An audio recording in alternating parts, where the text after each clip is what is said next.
Muchas gracias, Diana. Me siento muy honrado de estar con ustedes en esta tarde y sobre todo con la moderación de un foro de personajes tan ilustres, con tanta experiencia y con tanto conocimiento de lo que nos ha acontecido en Colombia desde hace más de 5 décadas. Yo soy hijo de la confrontación, porque desde que yo estaba chiquitico, hace algunos años, estaba la violencia política. Con decirles que cuando estaba más grandecito le pregunté a mis papás cómo se habían conocido.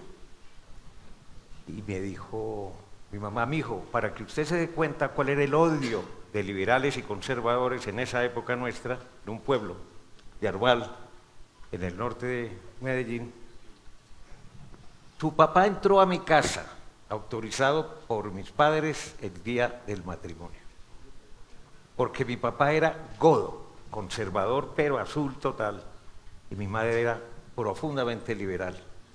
Fueron muy felices, tuvieron 9 hijos, pero desde eso yo decía: pero ¿por qué? ¿Qué es un ser liberal y qué es ser conservador? ¿Y por qué no dejaban entrar a mi papá? ¿No les gustaba en la casa? Y arrancó la violencia política, el bogotazo, todo lo que ustedes saben con algo de historia. Y soy hijo de la confrontación porque viví después momentos muy duros con la guerrilla de las FARC y con los grupos paramilitares. Pablo Escobar intentó secuestrarme en un par de oportunidades, me hicieron 3 viajes para matarme, tuve que salir del país más adelante, en el 2007-2008, gracias al Grupo Prisa y a Juan Luis. Viví en Madrid, debo decir que han sido los 2 años más felices de toda mi vida, porque podía dormir hasta tarde, levantarme tarde, y porque no andaba con escoltas, andaba como cualquier hijo de vecino porque nadie me conocía. Pero además, siempre he estado rodeado de lo que ha estado rodeado todo este país, en esta confrontación absurda. Y es que usted de pronto no lo recordará, presidente González, 31 de diciembre del año de 1982. Yo venía de Suecia y acompañar a García Márquez a la recepción del Premio Nobel. Y el presidente González, creo que era la primera entrevista que conocía, después de haberse juramentado como presidente del gobierno, me la concedió un 31 de diciembre a las 12 del día en el Palacio de la Moncloa. En cuanto empieza la entrevista, que yo estaba grabando, ¿no? Suena un teléfono especial que tenía ahí en una salita pequeñita, en un costado de la esquina, y dice: hijos de puta. Uy, bueno, alguna noticia muy terrible le tuvieron que haber dado. Sí, perdón, señor, es que acaba la ETA de asesinar a un policía, otro policía, son eso que acabo de decir. Y continuó la entrevista como si nada hubiera pasado, pero me impresionó.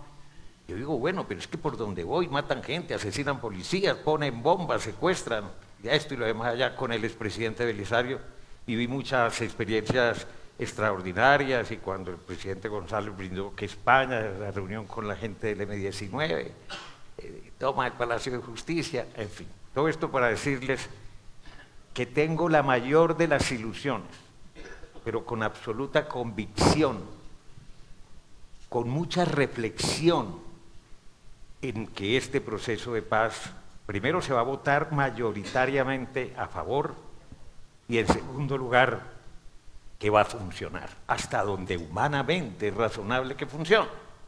Como decía Humberto de la Calle, el acuerdo posible, quizás no es el ideal, quizás no es el perfecto, pero es el posible. Muy bien. Entonces, dicho lo anterior, yo quisiera solicitarle al presidente Samper, que es local, que nos haga un panorama muy breve, un poco de cómo ve él lo que sigue, porque para mí hay 2 desafíos fundamentales en toda esta continuidad en este post. El primer desafío formidable es que las FARC cumplan, porque hay escepticismo, la gente no les cree, perdieron la confianza.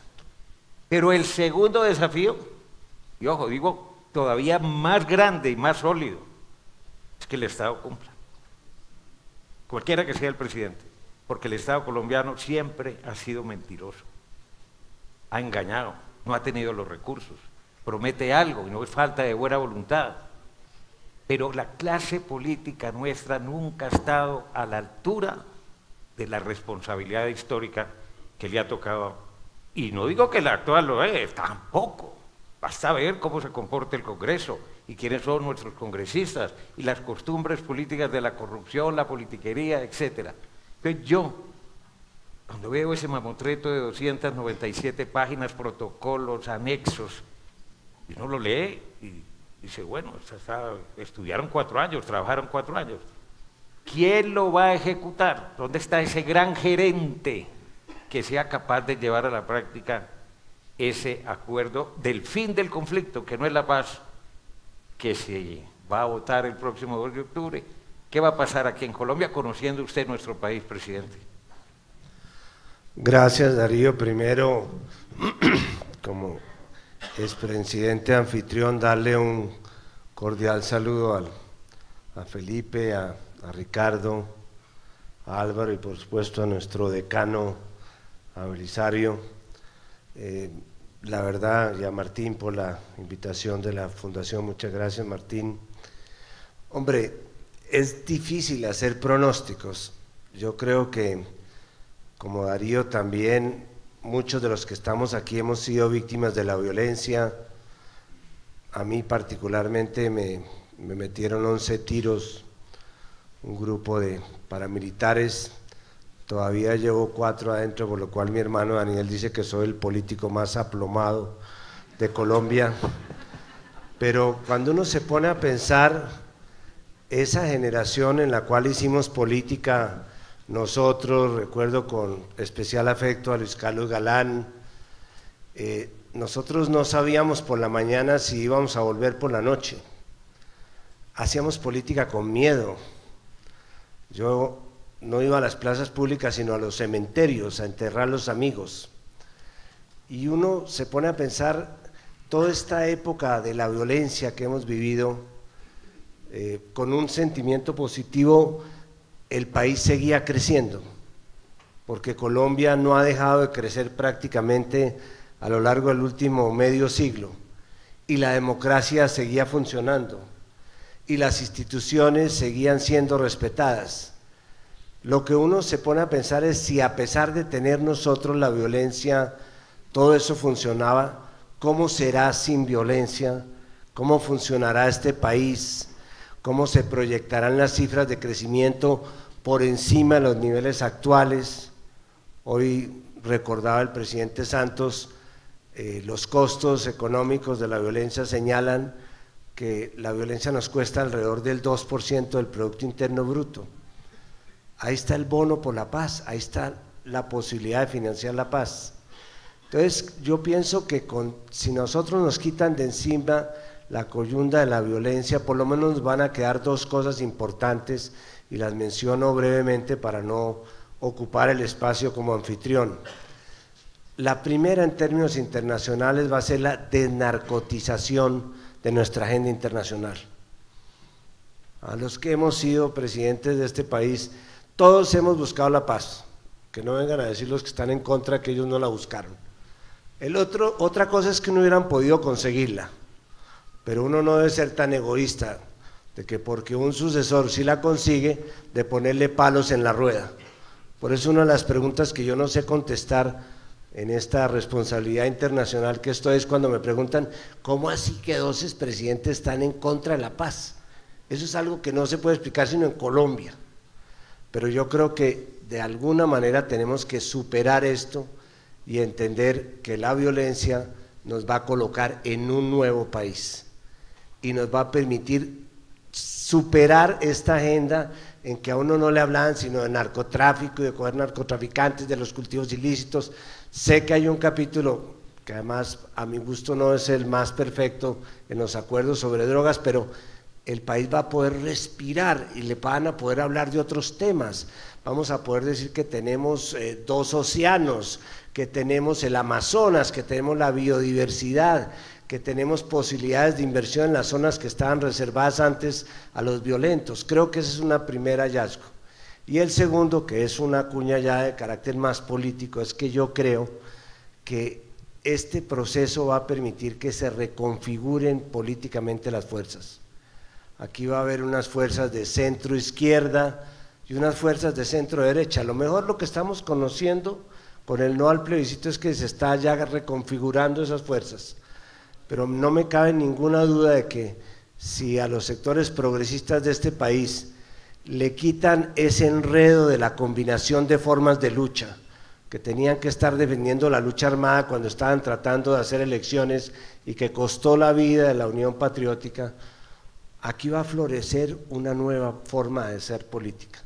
Si a eso le agregamos, y termino con esto, que entendamos claramente que este país, con la paz de La Habana, consiguió la paz negativa, es decir, la ausencia de enfrentamiento armado, pero esa no es la paz definitiva.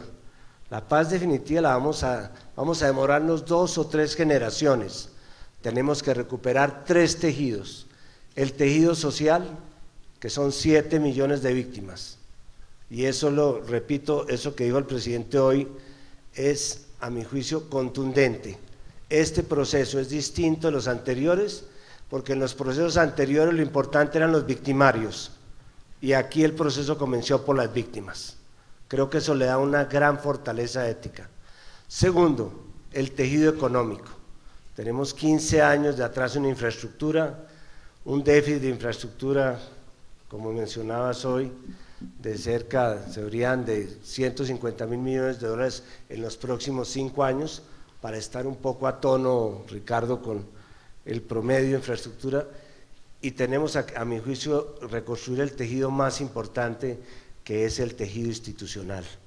La violencia floreció donde no había Estado, y nosotros no podemos volver a desplazar al Estado en su capacidad disuasiva de llevarle policías y militares, sino tenemos que llevarle una presencia persuasiva.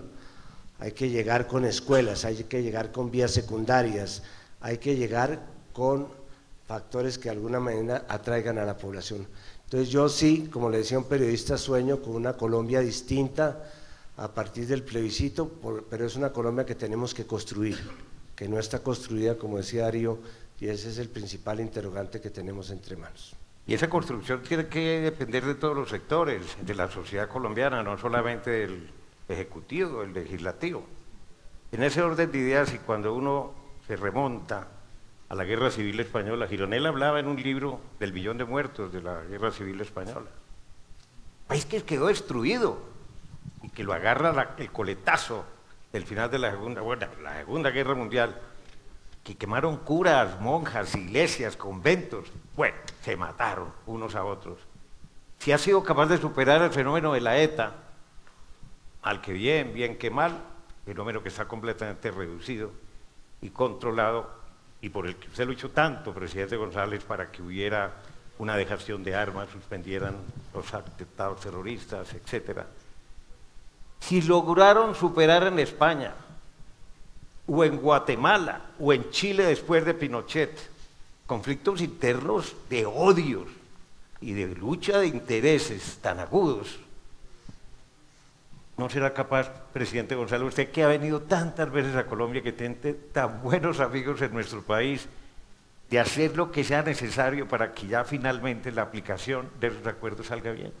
Sí, que para colmo además soy colombiano ahora, mucha honra, ¿no? Pues verá, yo no solo soy optimista, yo siento una inmensa alegría por lo que estoy viviendo. Y como ha citado diciembre del 82, por favor quiero recuperar al Gabo, porque me llamó después de recibir el premio Nobel, dije para festejarlo en Madrid. Yo andaba allá en el Palacio de la Moncloa gobernando, digo, bueno, pues ya te espero mañana, ¿con quién vas a venir? No, la familia, pocos amigos, la única condición que te pongo es que mañana comamos papas con bacalao, que fue como celebramos el Nobel en la Moncloa, con papas con bacalao.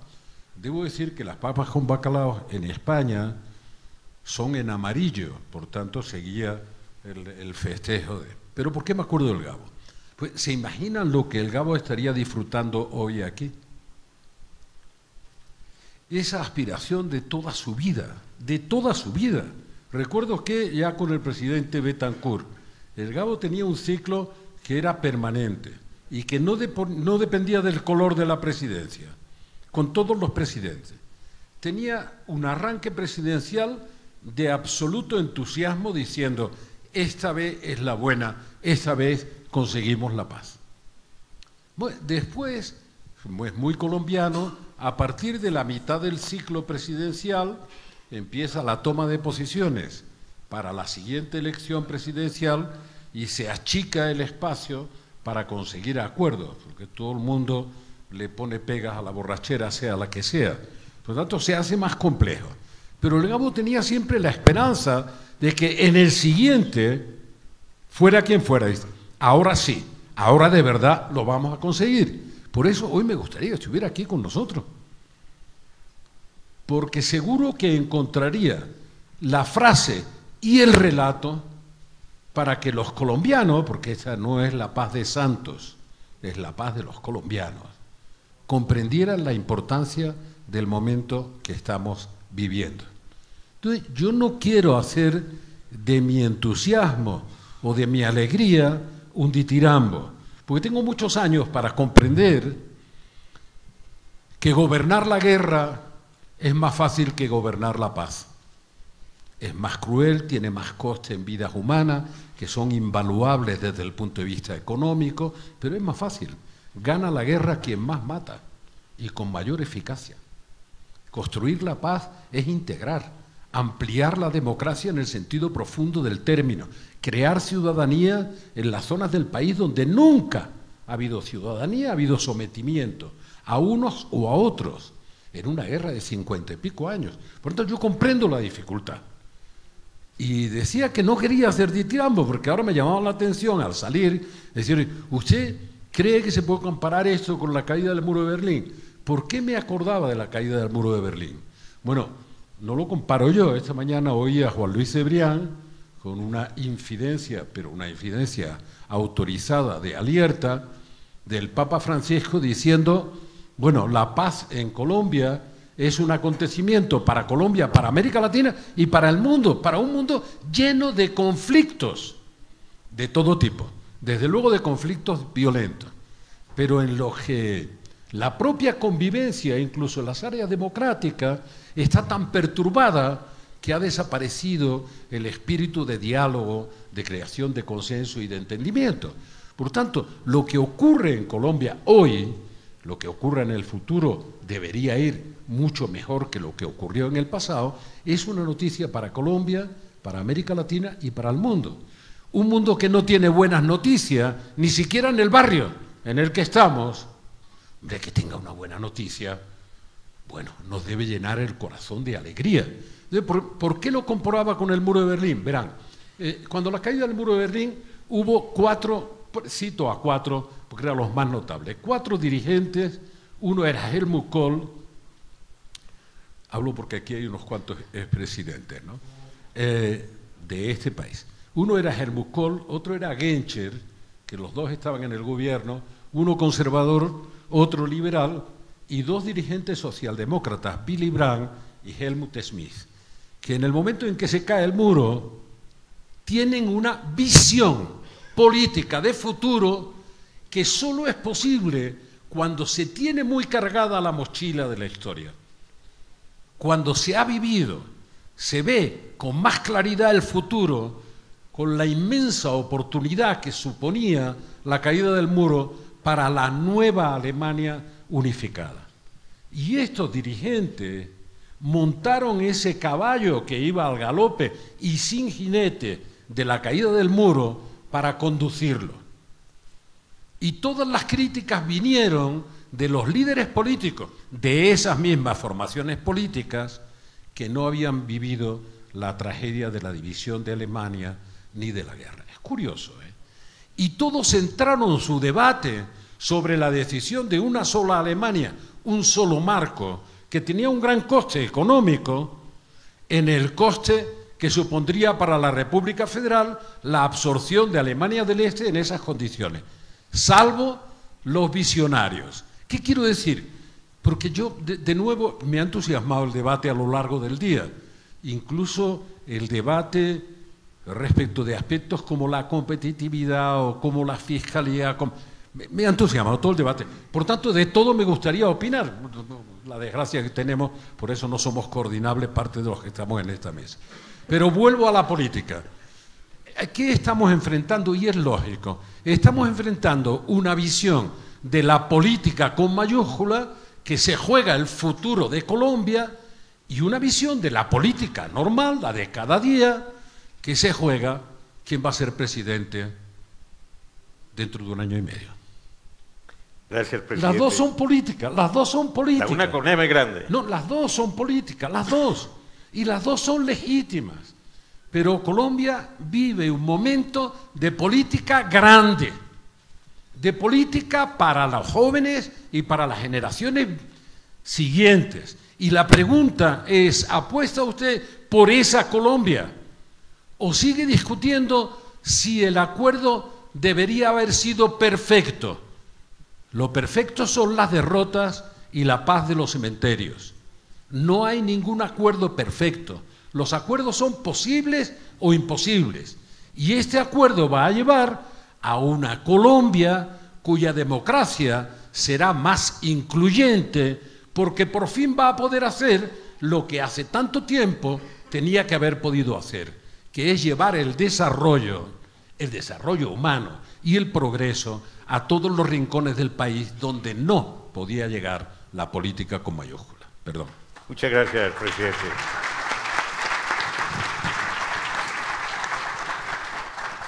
Yo estoy convencido de que el 2 de octubre a las 5 de la tarde por tarde se va a conocer el resultado del plebiscito.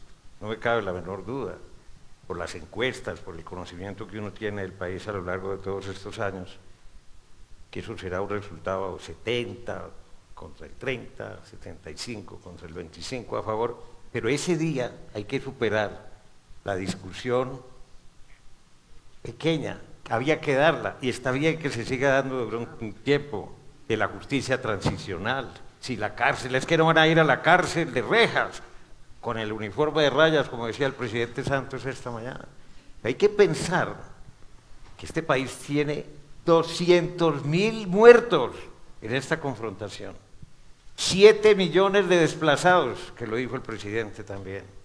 ¿Cuántas familias destruidas? El 10% de nuestra población de Colombia, casi 50 millones de habitantes tiene este país, el 10% viven en el exterior y se han tenido que ir huyéndole a la violencia, huyéndole a la pobreza, huyéndole a la miseria y buscando un mejor mañana para educar sus familias. Yo creo mucho, señores presidentes, en la nueva generación de Colombia que se ha venido formando en los últimos años en Colombia y en el exterior, que piensa de otra manera.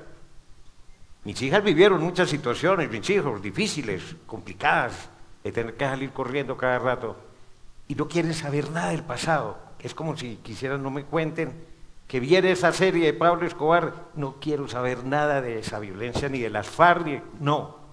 Eso pesa a la hora de recomponer un país. Piensen que la violencia nuestra es multiforme, es un monstruo de 1000 cabezas, no es las FARC solamente, es el Ejército de Liberación Nacional, antes lo fue el M-19, y el Quintín Lame, y el EPL, ojo, y las bandas criminales, narcotraficantes, y bandas criminales, y muchos de los guerrilleros, que seguramente no comparten algunos puntos de la discusión, o prefieren dinero, se van a meter a esas bandas, y todo eso es lo que tenemos que enfrentar y todo eso es lo que tenemos que derrotar. Entonces quisiera solicitarle al presidente Ricardo Lagos, ustedes en Chile que vivieron en Chile y en América Latina, porque el problema de Chile era de Chile, pero también del resto de países de América Latina y del mundo, como dijo el Papa Francisco. ¿Cómo lograron doblar esa doliente hoja?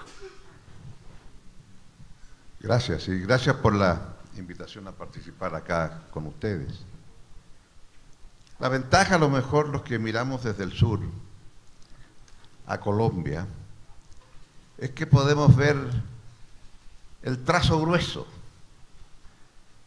Y el trazo grueso lo aprendí hace unos 5 o 6 años, tratando de comparar los procesos del centenario y del bicentenario del 2010 de Argentina, de Chile, de Colombia, de México, en que hicimos unos trabajos comparados. Ahí aprendí que para el centenario el presidente colombiano en la época dijo: se suspenden los festejos, dado lo que ha ocurrido en los últimos 100 años, no hay nada que festejar. En los siguientes 100 años aprendí que durante todo el proceso de la violencia en Colombia, incluidos los últimos 50, el crecimiento de la economía había sido 4% anual. ¡Wow! Si esto hace Colombia cuando está en medio de la violencia y crece al 4%, ¿qué será cuando no la hay? Y entonces la forma en que se mira este país es un país que sigue funcionando, no obstante la violencia histórica que ha ocurrido siempre. Y la pregunta entonces es: ¿y después de la paz qué? ¿Qué va a pasar con este verdadero gigante que es capaz de avanzar en medio de la dificultad como perteneciendo a dos mundos? Acá está el mundo de la violencia, pero acá está el mundo de la producción cotidiana de cada día. Y a eso usted agrega entonces la forma como se mira de fuera lo que ustedes están discutiendo hoy. Porque, digámoslo derechamente, esto está imbricado con el mundo de la Guerra Fría, con la caída del muro de Berlín. Esto está imbricado en las grandes líneas de la historia contemporánea. Porque ¿qué era la guerrilla sino la expresión de parte de la Guerra Fría de un segmento de un hemisferio al otro lado que quería traerla acá? Y las paradojas de la historia: el país que exportaba guerrilleros es el país que está haciendo viable la paz y que se llama Cuba. Y en buena hora por ese país. Pero junto con eso, por lo que ustedes están haciendo aquí, América Latina siente que se está poniendo de pie, a pesar de esta situación magra de la economía en muchos de nuestros países. Porque es y será la primera región del mundo donde va a poder decir: comenzó la guerrilla a lo largo de nuestra América cuando campeaban las banderas guerrilleras en cada uno de nuestros países con distinta intensidad. Y a 30 años de Esquipulas en Centroamérica, bueno, ustedes van a alcanzar la paz. Y con ustedes, los latinoamericanos, podremos decirle al mundo: la logramos, sin intervención extranjera. Porque se nos olvida, ¿verdad?, que en la Europa, después del muro de Berlín y los ajustes que hubo que hacer en tantos países, las dificultades de Kosovo no las resolvieron los amigos europeos. Tuvo que ser el ejército de Bill Clinton de los Estados Unidos el que impuso la paz. Y aquí yo recuerdo momentos dramáticos cuando un presidente me confidencia y me dice: veo difícil que nuestras Fuerzas Armadas por sí solas puedan derrotar la guerrilla, muchos años atrás. Y cuando veo lo que se ha logrado ahora, entonces uno dice: qué cambio tan grande. Porque cuando me hacen ese planteamiento yo dije: bueno, nosotros latinoamericanos tenemos que ponernos detrás del presidente colombiano y si nos necesita para colaborar en su tarea, pues lo haremos. Me llevé un reto, claro, de un presidente que dijo: el ejército nuestro no estaba para salir fuera de sus fronteras.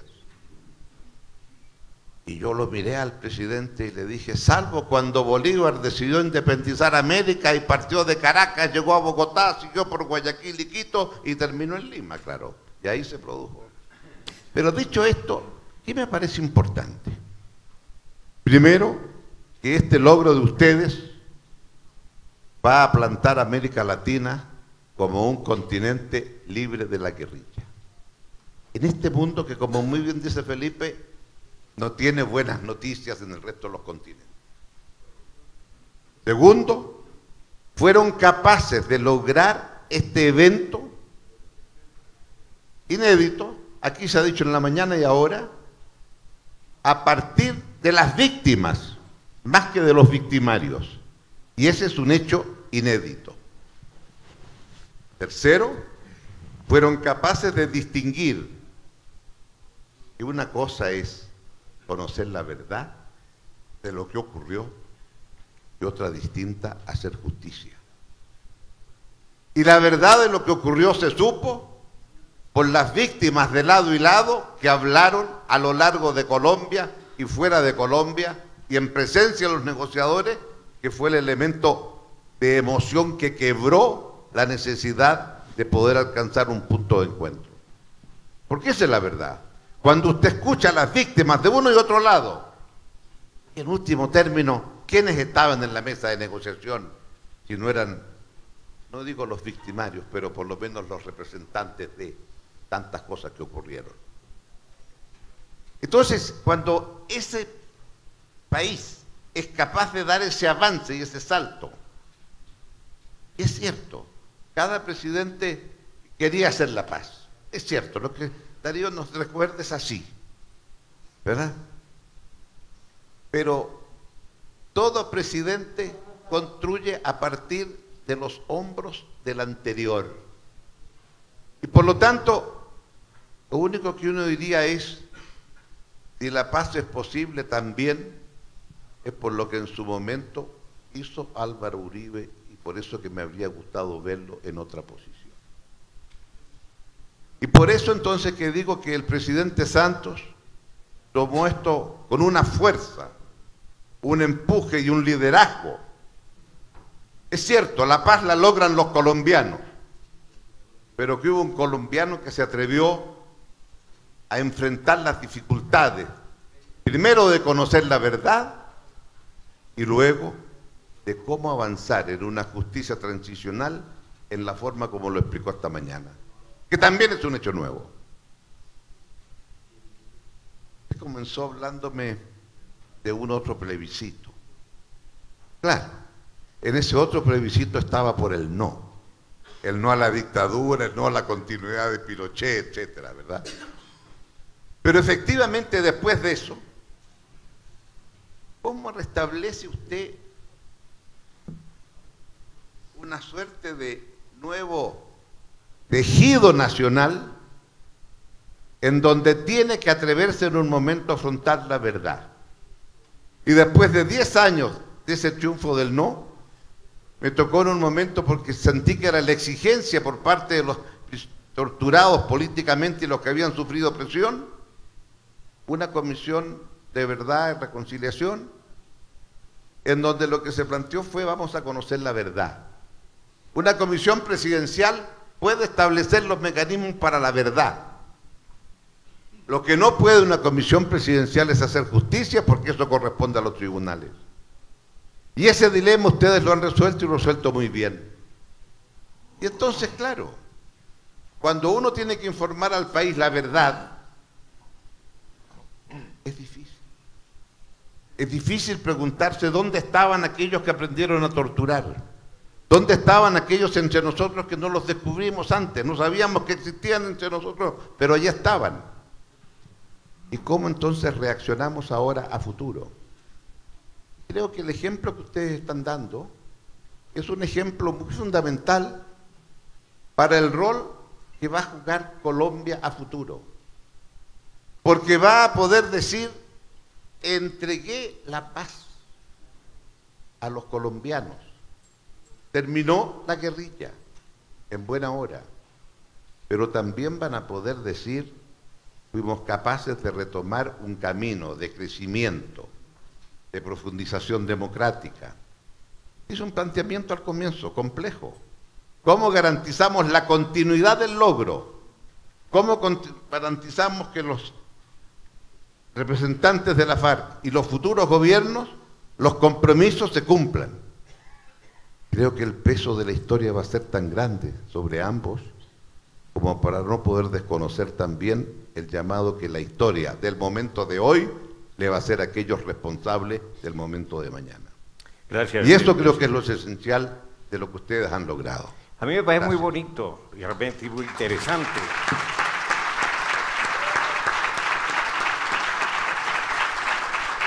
Porque nos sacan a los colombianos, que todos los días estamos en esta discusión de la justicia transicional, que la financiación de los dirigentes políticos, que unas curules gratuitas durante 2 periodos después del año 2018, y nos pone a pensar en grande, que es lo que quizás en muchas oportunidades nos ha faltado en Colombia. Yo me he conmovido enormemente con muchos de los encuentros de víctimas de esta violencia con las FARC, cuando han ido a Cuba y se han encontrado con sus victimarios. Gente que ha perdido sus padres, sus hermanos, sus hijos, y que han ido allá a reclamarle al secretariado y a los negociadores: yo soy fulana de tal, la esposa de fulano de tal, ustedes lo secuestraron en tal fecha, lo asesinaron, no sé ni dónde está el cadáver. Por favor, cuénteme. Ahí hay unas historias de una nobleza extraordinaria que nos tienen que servir precisamente para construir el futuro. Pero lo que es la vida es que las víctimas, señores presidentes, son de lado y lado. Porque las víctimas de la Unión Patriótica, un movimiento de izquierda, si se quiere, leal a las FARC, era como el brazo civil de las FARC, perdieron 5.000 hombres. No lo voy a decir si fueron asesinados, fueron muertos en desarrollo de su participación en política, y por eso desaparecieron. Y no me voy a referir a ningún gobierno en particular. Pero es que adicionalmente, me lo dijo un general de la República, comandante, no voy a decir si del ejército o general de las fuerzas militares, y me lo dijo hace unos pocos años, cuando yo le pregunté por los falsos positivos, que cuántos creía él por la información que tenía de los comandos de brigada de las distintas regiones, y me dijo, no menos de 3.500. Muchachos que no tenían trabajo, que los mataban y después les ponían el uniforme y los daban como muertos en combate por la guerrilla. Allá hay dolor. Entonces, que no vaya a ocurrir ahora lo que pasó. Y otra paradoja de la historia que me parece importante, porque si hubo un país que exportó la revolución a América Latina, fue Cuba. Era una de sus políticas, Cuba. Él creía que podía exportar la revolución. Si hubo un país que sacó la inversión extranjera, fue Cuba. Y si hubo un país donde se utilizó el paredón para aquellos que no querían el cambio, que consideraba Fidel y su grupo que había que matarlos, pues para ello les dio. Y me devuelvo.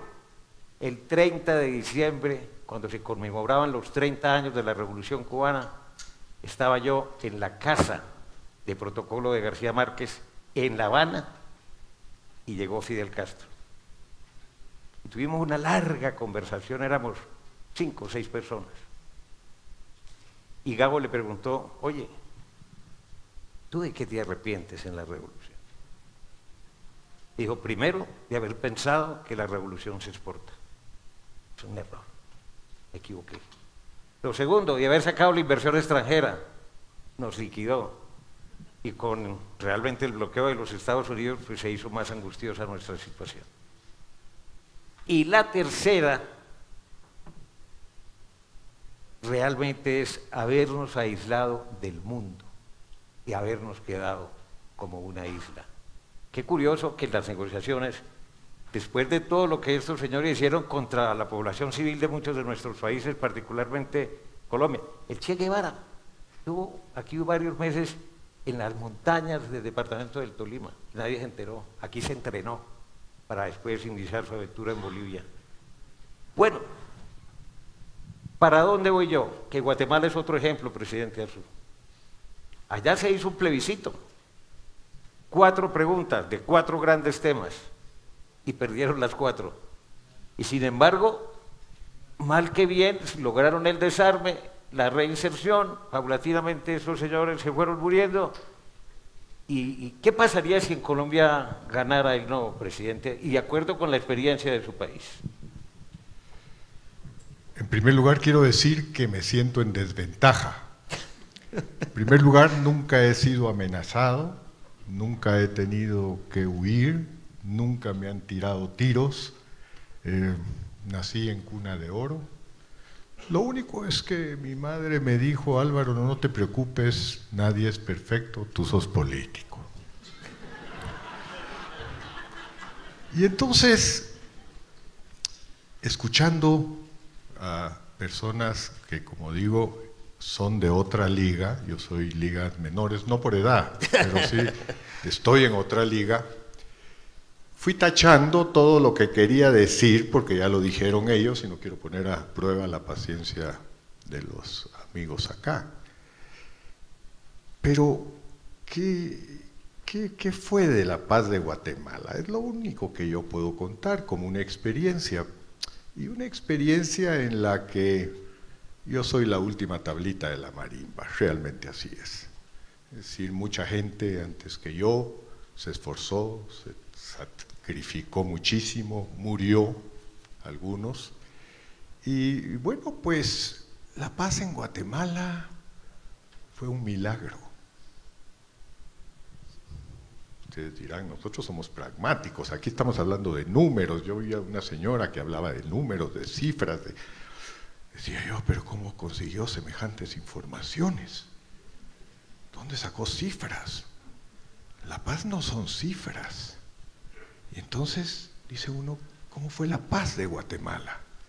Yo he estado reflexionando todo este tiempo, escuchándolos y aprendiendo, porque obviamente son personalidades que pueden hablar no solo de políticas locales, nacionales, sino que internacionales. Personas que se han rodeado con personajes increíbles, y bueno, pero hablar de cifras en la paz. ¿Cuánto cuesta la guerra? Escuchaba. ¿Y cuánto nos va a costar la paz? La paz no tiene precio, creo yo. A pesar de que yo no sufrí ninguna guerra. Yo tenía más dinero cuando nací que ahora. O sea, he vivido una vida confortable, pero me pongo a pensar, ¿qué le dejó la paz a Guatemala? Y pregunto aquí a los empresarios, Guatemala recibe mucha inversión colombiana en energía eléctrica, línea aérea, bancos. ¿Invertirían allá si no hubiéramos firmado la paz? Lo dejo ahí, una inquietud. Yo creo que no. La paz proporciona estabilidad, creo yo. No quiero pontificar alrededor de la paz, solamente contar mi experiencia. Pero la paz significa estabilidad. A los jóvenes no les interesa qué pasó, ¿verdad? Ellos están bailando los ritmos, esa música estridente, inaguantable para quienes somos viejitos. Pero sí, yo ya tengo 70 años, acabo de cumplir. Ya me puedo subir gratis al Transmetro. Pero se critica la paz. Yo creo que lo único que yo logré fue unificar el discurso de la izquierda y la derecha. Se pusieron de acuerdo en contra de la paz. Ahí sí unificaron un discurso. Y lo siguen exponiendo con gran versatilidad, energía, determinación. La paz no sirvió para nada, porque siguen asaltando en los autobuses. Bueno, podría decirse entonces que la paz en la guerra de secesión tampoco sirvió de nada, porque siguen asaltando en Central Park. No tiene sentido. Pero de tanto manejar esa terminología, la gente la cree, y los jóvenes la creen. Y entonces son repetitivos. Hay que tener cuidado, porque los viejos tenemos que aclarar en alguna medida que esos conceptos son equivocados, que la paz no tiene precio, la guerra sí. Aquí supe que un expresidente decía que la paz de Guatemala fue una mala paz. No sé. Yo conozco malas guerras, pero nunca sabía yo de una mala paz, pero puede ser que sí, puede ser que nos equivocamos en muchas cosas, somos humanos, cometemos errores, quizás pudimos haber llegado más lejos o no deberíamos haber llegado tan lejos, puede ser, pero se logró. Yo creo que la paz en Colombia es un requerimiento mundial, como dijo el Papa Francisco. Sí, efectivamente. Ahora, que no se hagan grandes estimaciones de lo que va a ser esa paz para Colombia. Cuidado, no se les vaya a pasar la mano. En los congresos que nosotros asistíamos sobre qué aportes iba a realizar la comunidad internacional a nuestro país, los titulares eran: van a dar 3.000 millones de dólares. Dieron 500, pero eso ya no fue titular. Entonces me imagino que preguntan dónde tiene Arzú los otros 2.500 dólares, millones de dólares. O sea, se tergiversa mucho la información pública. Y eso hay que tener cuidado, porque si bien tenemos que educar para la paz, tampoco podemos crear grandes expectativas de lo que se va a lograr. Gracias. Muchas gracias.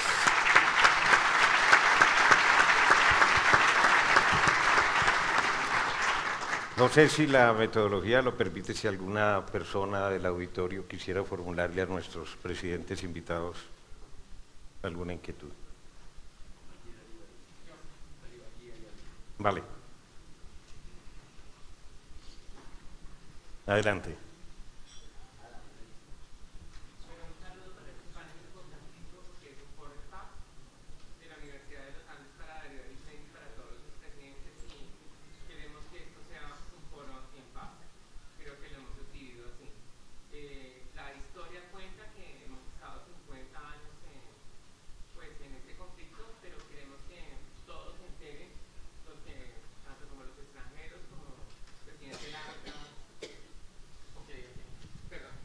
Por favor.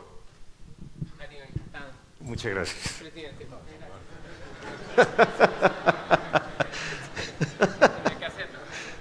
Obviamente, muchas gracias.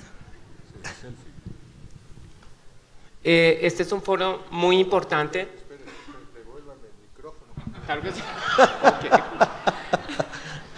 Este es un foro muy importante y creo que es un foro en paz, porque hemos hoy compartido con muchísimas personas que han venido a asistir acá, tanto como del gobierno como personas que han pertenecido a la academia, que me he encontrado con ellos, y quiero decirles una cosa: este es el primer foro en paz. ¿Qué es en paz?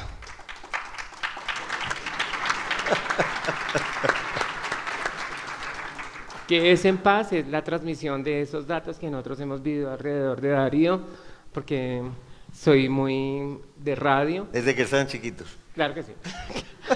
Y quiero compartir con ustedes la emoción de estar con muchísimos empresarios, de compartir con Martín, que tiene esa fundación tan importante, de conocer por primera vez al presidente Felipe González, que, hombre, mi madre fue a España, yo no he ido, pero sé que hizo una gran gestión acerca de lo que ha sido la paz, y los invito a todos que siempre estén con el sí, que es una condición humana. El no nunca ha estado en mí. Muchas gracias. Bueno, vale.